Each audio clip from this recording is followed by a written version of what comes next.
ल सबैलाई नमस्ते।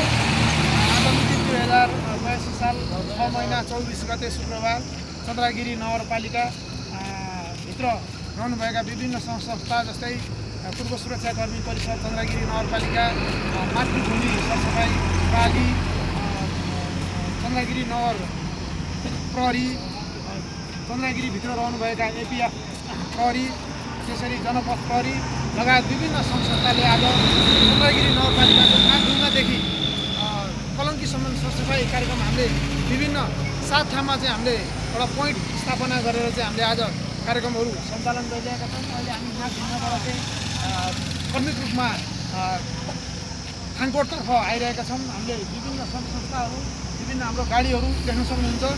अब सकेसम्म यो चाडबाडको बेलामा आफ्नो घर अगाडिका ठाउँहरू आफैले व्यवस्थापन गरेर गाडी आउँदा एउटा फालेर एउटा सबै नागरिकको पहिचान दिनुहुन्छ भन्ने आशाका सहित अब हामी यस्ता कार्यक्रममा फेरि पुनः नगरपालिका र विभिन्न सङ्घ संस्थाबाट चाहिँ हामी आबद्ध भई फेरि अरू कार्यक्रम पनि गर्नेछौँ।